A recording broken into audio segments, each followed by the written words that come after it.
my performance as I go gets simpler and more physical and less intellectual. Because what I've come to understand is the most important thing you do is show up in the moment, open and available. And the way to do that is through my meditation and breathing. And if you're doing that, you are 85% of the way there, because you're allowing yourself to be impacted by the person who's across from you. And that's the work. Filmmaker Magazine presents Back to One with Peter Rinaldi. Carrie Coon is an actor. She sat down with me in cyberspace to talk about the work. Is there a typical way that you like to begin your preparation process for a role? If there's any unifying principle in how I begin preparation, the only unifying principle would be memorizing my lines early and thoroughly. I come from the theater where you don't make up your lines, you don't improvise, you respect the word of the playwright. And so that's always part of the earliest part of my process. Everything else is different. If I hadn't talked to so many different actors, what you just said there would make total sense until I talk to some people who say, no, you cannot memorize your lines. First off, you have to see what's going, especially in a play, you have to see what's going on. So did you go through that whole, I want to see what the blocking is like. I want to get into the space before I memorize the lines phase, and then you went back to this, no, I need to memorize right off the bat. The only time I've worked that way, where I wasn't fully memorized before I got to my first day of rehearsal, is after having a kid and not having enough time to prepare. So that's the only time that shifted. I come from a world of auditioning, and one of the only things you have control over when you audition is how prepared you are. And so I feel that I've carried that, I'm an actor who is prepared because that's something I can control. And other than that, I don't have any control over the jobs that I get. And that I've taken into my other process. So if I'm not memorized before I start a job, I have some anxiety about it, because I come from the school of that it's important to be, I know that way of working you're speaking about, which is, not getting sort of a set rhythm in your body or being available to the other actor, but I don't see a conflict there. I feel that if I don't have pages in hand and I can make eye contact and I can be present and not be thinking about what my lines are, I'm actually more free and more available to be a playful scene partner. And I very intentionally go about memorizing lines with a very flat and dull affect. That was the thing. So that it's not applicable to the scene. It seems like that is the real important part of that, right? Because if you start making choices when you're memorizing, that's when it's bad. Deeply uninteresting. Yes, not helpful. I don't believe in just acting on one-sided. I think a scene happens between two people. That's why something like Avengers is so lonely, because you don't actually have a scene partner when you're doing those kinds of jobs. And I'm not really interested in doing that kind of work. Do you think that's why I hate Marvel movies? I do, yeah, because I think there's a lot of acting in a vacuum. And I think you can feel the difference. I think so. Some people are prioritizing the mythology of that world and what it gives them. It's a religion. But if you're someone who's paying attention, I think, to performance, the movie stars are in the room together. So many of those movie stars get to do scenes. But when people are jobbing in like me, we're just not part of that process. Interesting. And that's harder. It's still a privilege, and it's still fun to be there. And you still appreciate the crew and all of the animators that are making that performance possible. It's really a scene between me and 250 animators. Right. And you don't get that material ahead of time because there's so much propriety about. Oh God. Yeah. So you get it, very last minute. It's not like you could even really memorize it very well. Anyway.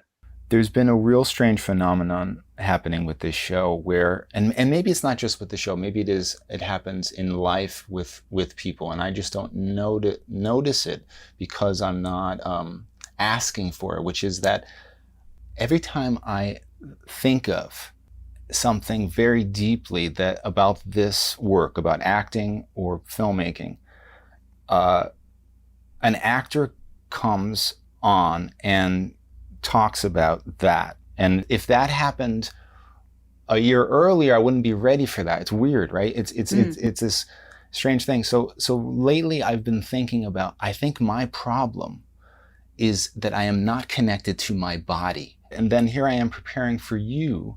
And connection to your body is really important to you. Connection to your breath is really important to you. And this is something I haven't really thought about enough. I want you to maybe begin by telling me what brought you to the Roy Hart Theater. Oh, great. Yeah, great. Well, I come from the Midwest. I did not study theater I didn't get exposed to theater as a child. And I took a few theater classes in undergrad. I went to a small school in Ohio called Mount Union. I was an athlete there, and I did about 5 plays.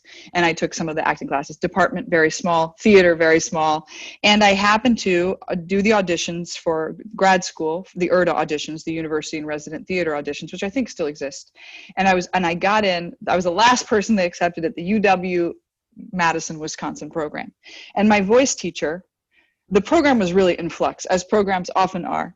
My voice teacher had come from the University of Delaware, which was the program based in that 70s psychological program called EST, right? Yes, so she comes from this deeply psychological place, but she's a voice teacher, so it's very specific.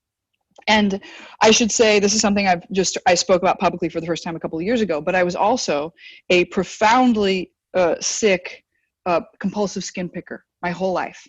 And I had this disorder, and it's a disorder of absence. It's a matter of going away. It's a pulling away from presence.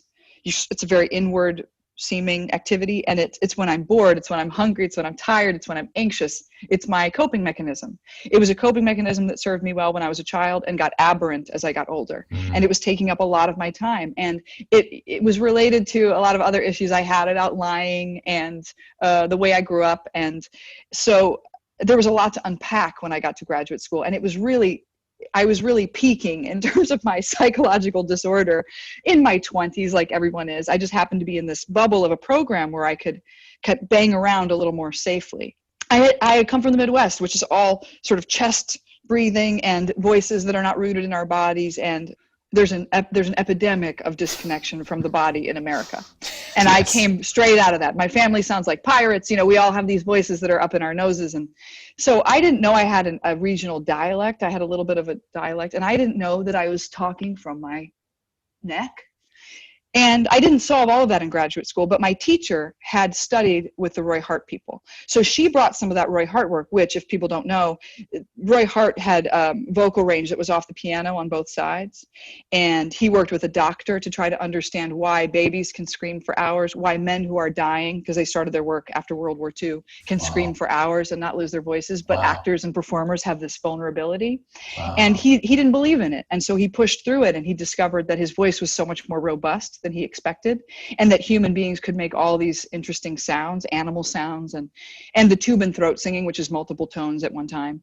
And that was he devoted his life to that work. So my teacher brought some of that. You work with a piano to try to mirror sounds, and you do a lot of sort of almost like creature work, just changing the shape of your body and deepening the breath. And I had some very emotional reactions once my breath dropped in, because my body had never been fully breathed, and all of that tension and all of this compulsive disorder, which was so habitual, my body was sort of in this shape of habit. And it was the breath work that started to unfold my body, quite literally, open my body. And knowing how emotional that work had been, I thought that going to the Roy Hart and really going full on into opening my range was probably a really healthy psychological exercise. And in fact, it was. Now, I was still a compulsive skin picker through graduate school, and I had some therapy, but it wasn't until after I got out and I met my husband and I started living my life more authentically that I was able to really uproot the source of that compulsion. But as a result, yoga and meditation had become a huge part of getting through the apex of the impulse. So when an impulse control disorder happens, you have this peak, right, where that's when the impulse happens. If you can get through the peak and you get into the sort of downslope of that impulse, you can get through it. And so meditation and breathing was about how to get through that moment where you really want to do something. So because everything passes, that's what meditation teaches you, is there's a rising of thought and it all will fall away. And really exposing myself to that pattern was how I got through having an impulse control disorder that I am now, I would say, free from. So it was profoundly impactful for me to breathe. And also working as Nora Durst, she's such a stand and deliver person. And if my voice wasn't rooted, I would always be lifting my, we speak like this. We lift our chins, we stick our necks out. And that's not a rooted person on camera. That you see it, you see the reach, right? The impulse comes like this instead of standing. And so working on Nora just deepened and deepened that connection to my center. And now when I'm on a set, my preparation is mostly about stretching and making sure I have space in my chest and my ribs, and meditation, so that I can be present in a moment. And that's it. This is something you've talked about a lot, and you've even said something like, I don't know how they can get there emotionally without breathing. This is going to be a revelation to some people. They might be ignoring breath work, or they might say something like, well, I'm playing somebody that doesn't breathe right. Sure. Yeah. I mean, right. And they may get there. They may get there that way. I just don't understand it, because here's the thing. If you think about how your breathing changes, if you're panicking or you're scared, there's a physiological, nobody really knows what comes first, right? Does your heart start racing before the thoughts? There's a lot of scientific information that suggests that the physiological response is first. And then we fill it in, the source of it, with thought. So it makes sense that your physiological response is a direct connection to those states of being.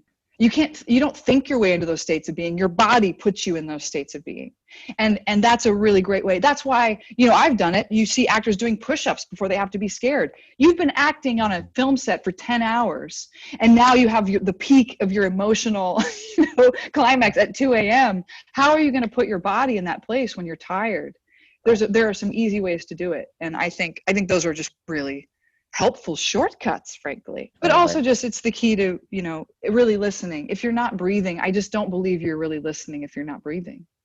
And I think anybody who's had the experience of talking to someone who's just waiting for you to get done speaking, they're not listening. And audiences can tell.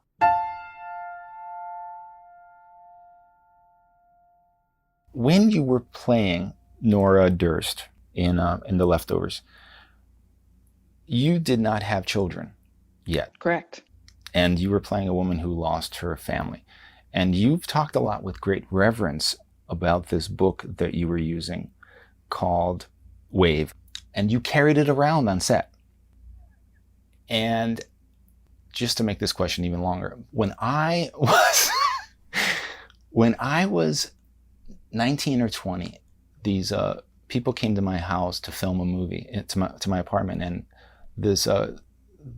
the young actress, who was in her 20s, needed to cry, and she said, it was those days when all we had was CDs, and she said, what do you have? Music. And all I had was Stryper and Motley Crue. But I had Frank Sinatra because somebody just gave me some Frank, and she said that'll do. And she just took that and she listened to it and she started to cry and got in the scene.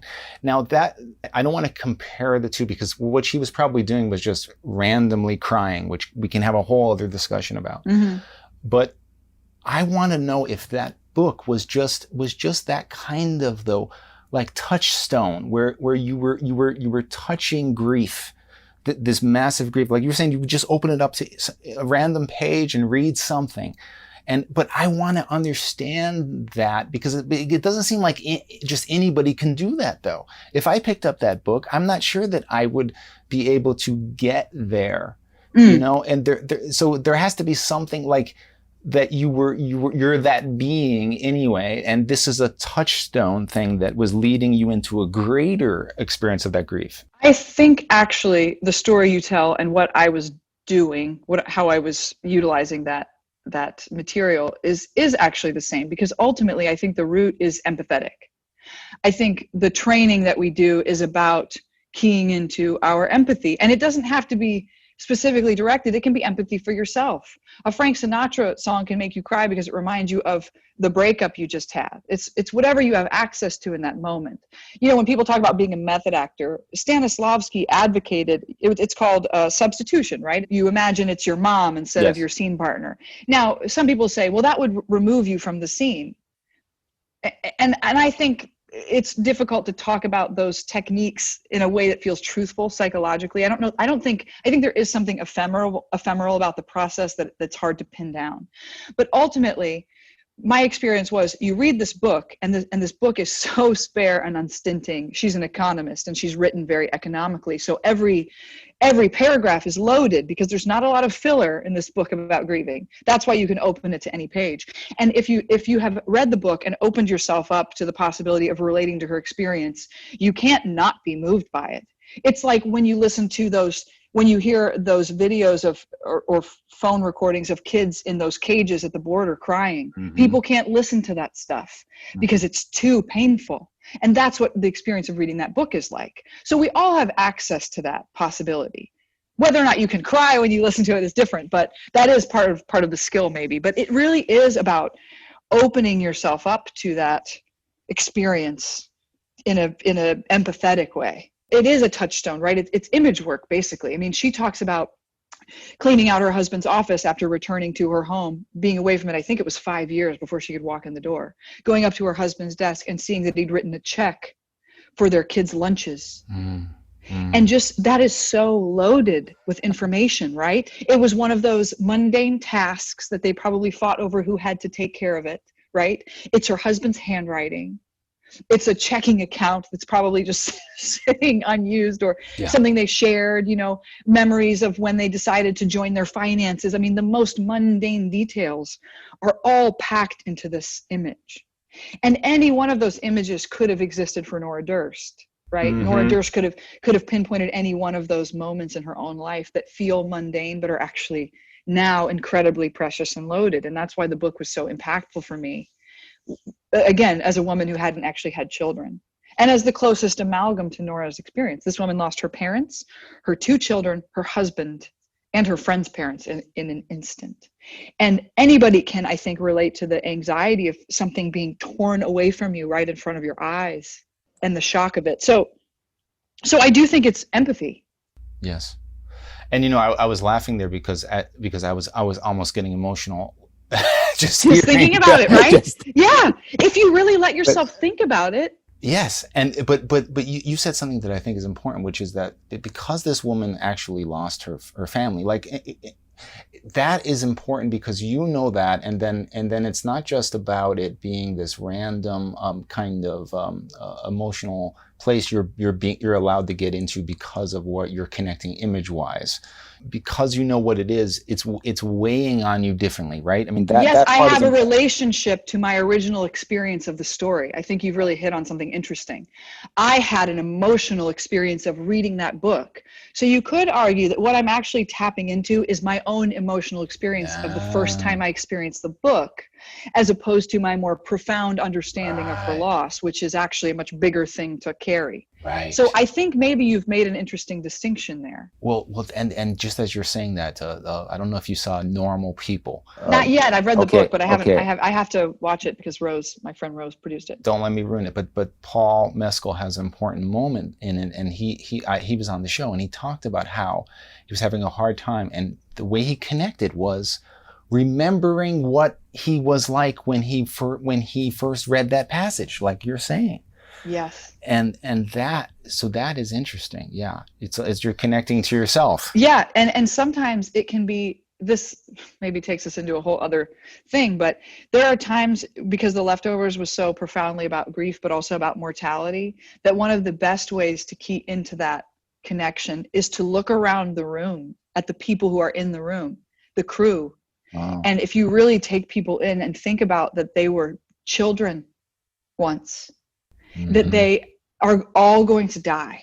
Yeah. It sounds morbid, but you can see I'm getting emotional thinking about it right now. Yeah. And then also thinking, I was born, but I am going to die, is very profound, and it's absolutely authentic if you can really allow yourself the space to consider it.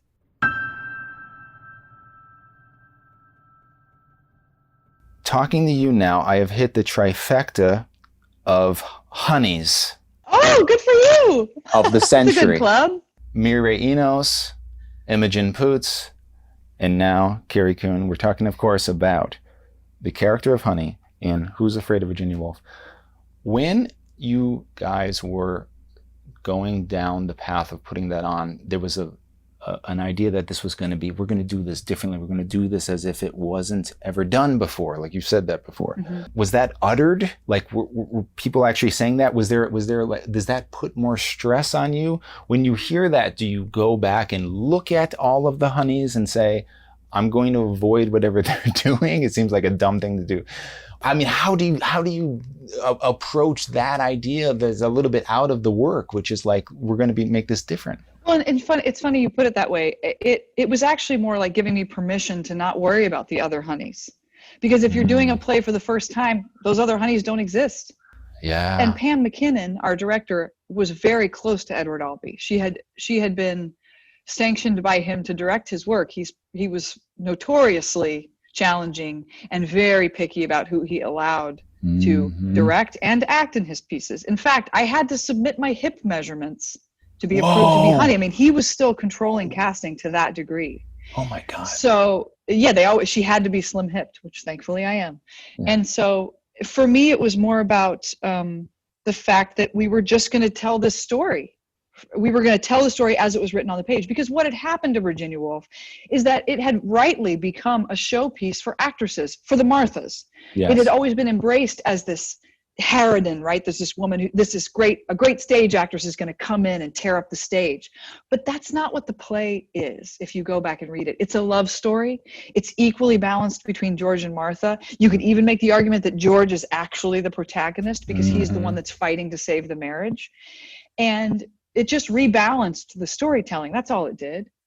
And knowing that we were doing that, again, it took the pressure off of me to sort of rise to some level of some honey that existed before, and just to be in the room with these incredible actors and a very astute director who'd been steeped in Albee's work, and trust that they were going to help me edit that performance in a way that made us, that made our storytelling first and foremost, that it wasn't about anybody's aria. Mm-hmm. And we weren't going to be passing this baton. Here's your moment. Here's your moment. It was about telling this love story. And so, and we discovered just how funny and how moving and how much it very much is about a story about people fighting to save their marriage, not about the dissolution of one, which is what it had sort of turned into, I think, historically. So it was really liberating. You had been on the stage so much at that point. When you're on a New York stage, it's not like you're like, oh my God, this is a New York stage.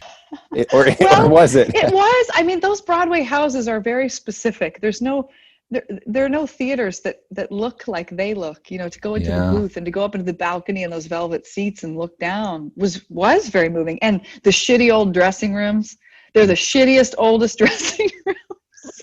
There's nothing glamorous about it. As a way of talking about directors, can you tell me something that was said to you by an otherwise good director that was not helpful? Oh, gosh, let's see. And this is just for you. You know, I'm not asking you to make something like this. This might be bad for everyone. I won't name names. I was doing a scene in film with another actress, and the director came up and said, "There's just nothing happening between you." Oh my God. And I thought, okay, and? Yeah. What do we do about it? Yeah. That was a little bit, and I was already feeling a little bit insecure in that process. But can we just talk about this a little bit? I want to break this down because that is just, it's not only just not helpful, it killed so many things at one time. I mean, like whatever was possible, it almost killed. You know what I mean? It's like killing things in the future. That yeah. Phrase. And then he or she doesn't even realize that it's their job to kind of help. Right? Is that right? Yeah, I think so. I mean, I think generally yes. And so it's my job to make something happen, though, right? So there is an indictment of whatever the lack is that I've revealed. Right.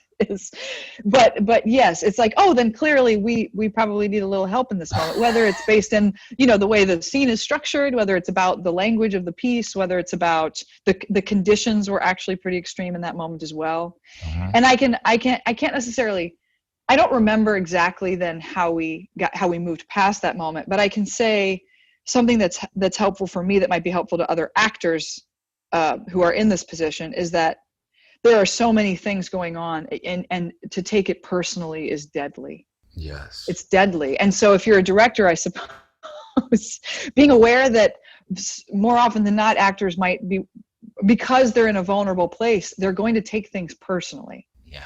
And it's not your job necessarily to protect them from that, but just your job to be aware of it and aware of the impact it can have, which can really undercut the process.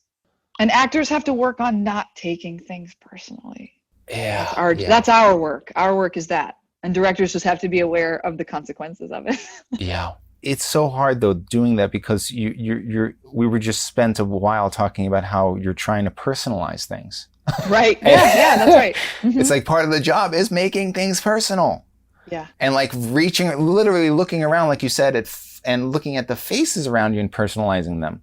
Mm-hmm. So here's another thing coming into your sphere that's being said, and how do you not personalize that? It's hard. It's very, very hard.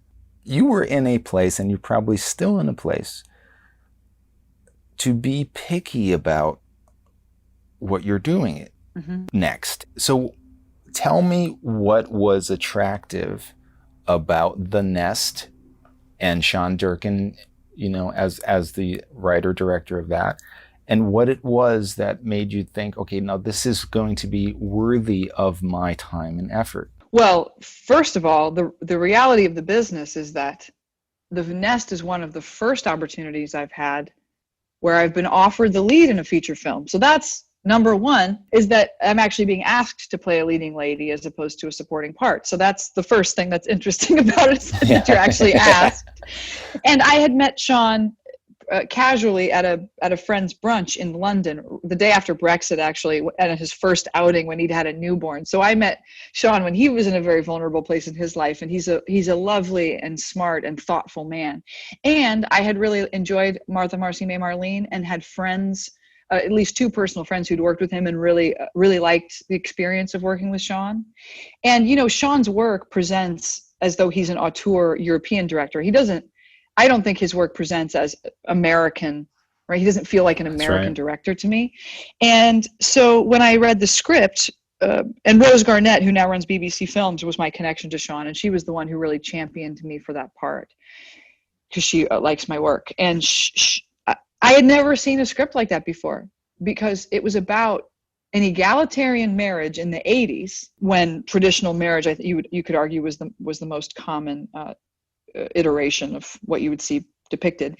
And also, it wasn't about a divorce, a funeral, a murder, a dead kid. It was about marriage. It was about unspoken agreements in marriage, what happens when they outlast their usefulness and need to be renegotiated, and how much of that is accumulation, and how much of it goes unexamined and is just sort of we kind of coast along in marriage for a long time.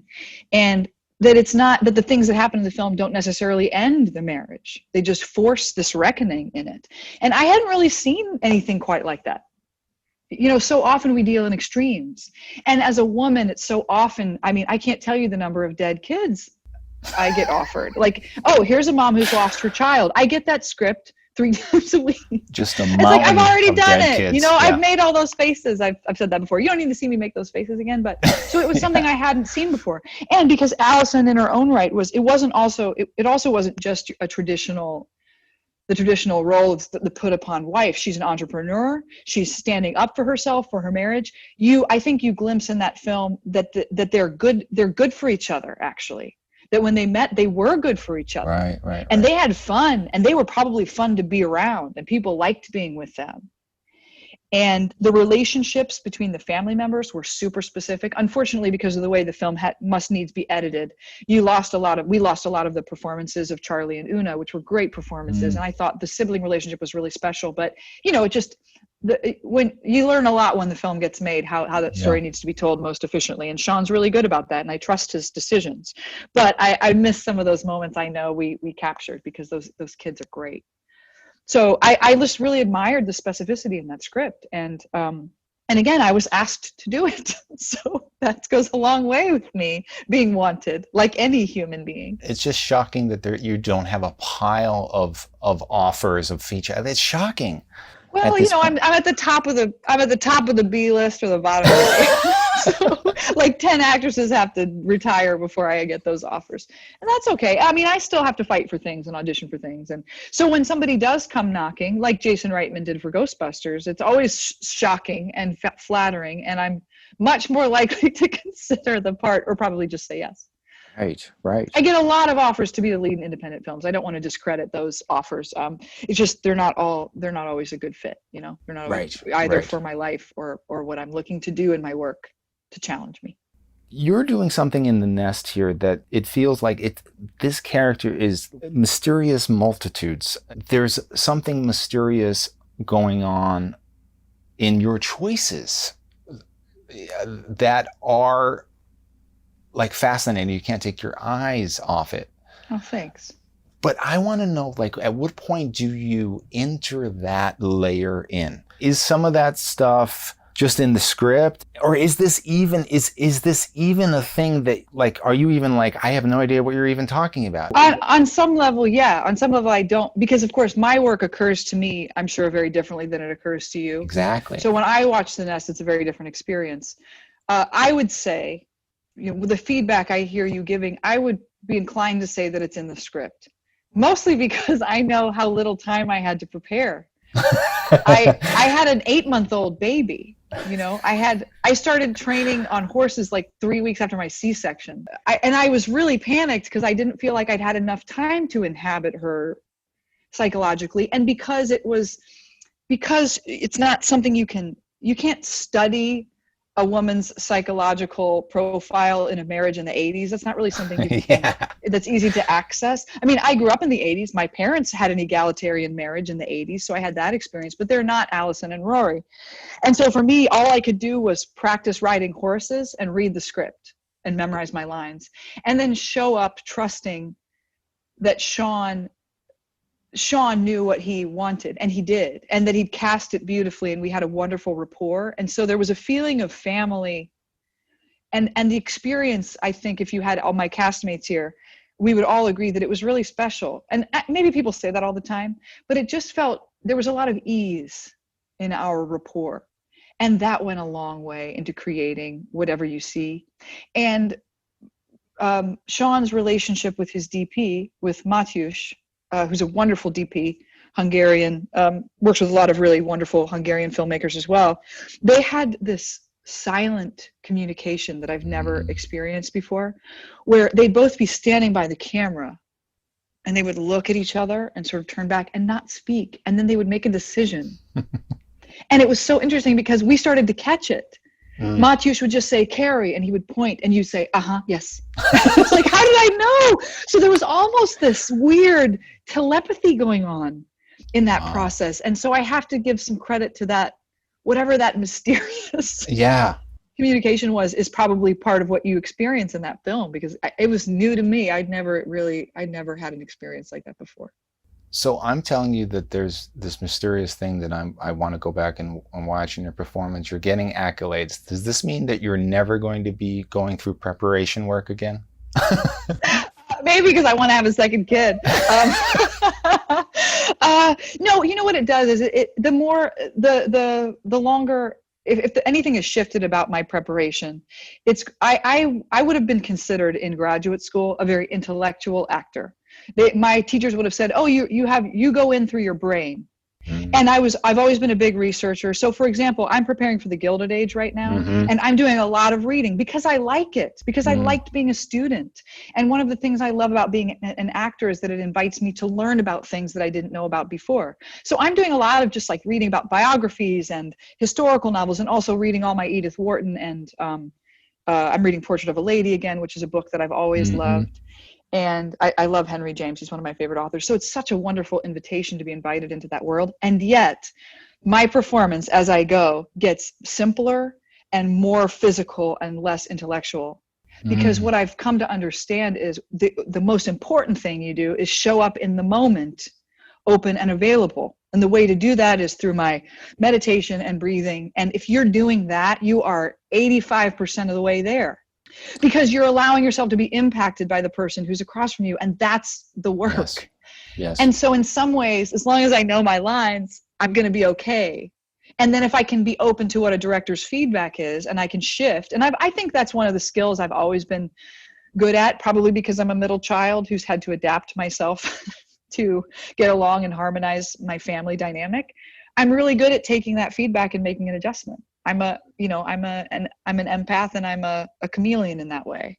And that's just the person that I grew up being. So it's a good skill for an actor to have, even if it's maybe a maladaptive skill in relationships, when you lose yourself and remake yourself in the image of the thing that people want to see.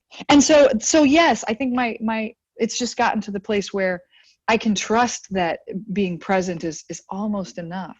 And speaking of this, when Tracy, your husband Tracy, was on my show, he talked about this moment with you where he called you over to the monitor and said, look, just watch these 2 takes. I'm going to do these 2 takes differently. He was filming something. And he did one where he was really thinking. It was just him listening, I guess, because he wanted to really know if there was a difference between him really, really having a lot of inner work going on, or if he was just blankly listening. And he said, which one was better? And you picked the blank one. Because that's so funny. I'd forgotten about that, because really it came out of Tracy being really nervous about being on camera. Tracy, right. It took a long time for Tracy to get comfortable being on camera. Yeah. And he still feels like he's just, making faces all the time. But isn't it true, like that what I guess I'm saying is, like, when you know that, when you see that experiment, like, actually on a set, and you hear and you can talk to the person that's actually doing it, and you're like, wow, I'm seeing like that. It's not negating everything. I mean, there's decades of Tracy being on stages before that. I mean, like, he's an actor. Yeah. It's not like just somebody just going he's up a very dynamic and physical actor. Yeah. Right. So we can't, like, I don't want anyone to mistaken this to say, like, and they're different mediums too. But what you're speaking of is really interesting, because I have then gone on to ask those questions myself. And I think if you watch in The Leftovers, I call it the Isabelle Huppert school of acting, where the camera can be on Isabelle Huppert and she is not moving a muscle. Yeah. And you cannot take your eyes off of her. Yes. And it's like, what is that? Is it thinking or not thinking? What is going on in her brain? And I remember thinking, just like, how little can you do and still have an impact? And the thing is, I think what we're actually learning is how much information is supplied by an audience. That it's actually revealing how people watch. They're filling in every blank. And it reminds me of an exercise I used to do with my students. I was very briefly a teacher in grad school, teaching intro to acting, a subject I had not yet studied myself. I was teaching. And there's an exercise that you do where you basically have a series of gestures, and they're numbered. And you put 2 people, one of them sitting in a chair and one of them standing. And it's like, on 1, you look up at the sky, both of you. On 2, person who's sitting looks down. On 3, you put your hand on that person's shoulder. And on 4, you look down. And it's just purely physical. Mm-hmm. And you vary the way, the rate at which you count off those numbers. Mm-hmm. And it completely changes the story. And then the students watching you say, what do you think was going on? Well, I think they're getting a divorce. Oh, I think there was an explosion, and the audience makes it all up, and they're not doing anything except looking where you tell them to look. And it's very instructive. Yes. That you can trust that it's not actually about you. Yes. And scary. Something scary about that. There's something scary about that. Yeah, there is. It's like, completely irrelevant. Everything I'm doing doesn't matter, which is very humbling.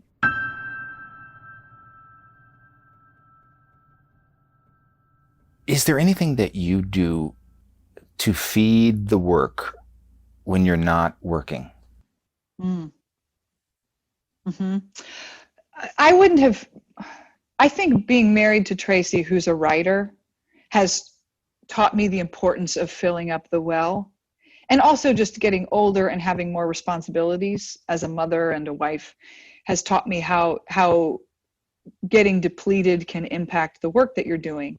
And Tracy, because of I think actually writing a play and what he does requires so much more than an acting job does. There might be people that disagree, but I've seen him go through both. So I have a weird perspective on both of those skills. And there's a real cost to the writing in particular, but also to doing too many jobs back to back.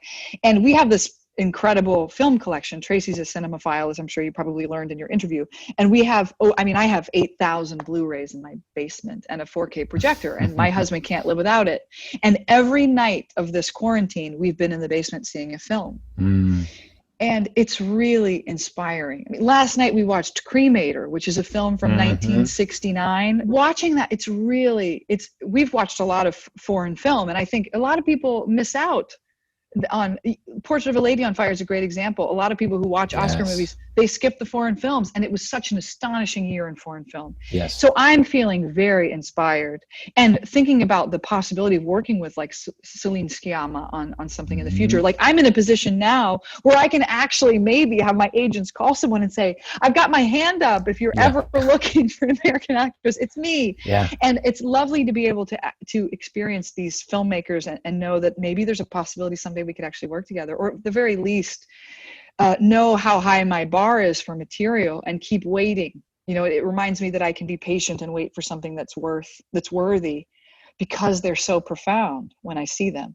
And even just, I feel like I haven't had a very strong history of film, or I haven't studied film. I wasn't really exposed to it growing up very much. I mean, I watched old movies with my grandpa. I watched old black and white films, and that was great. But there's so much I didn't know. And so being married to Tracy's been kind of an education.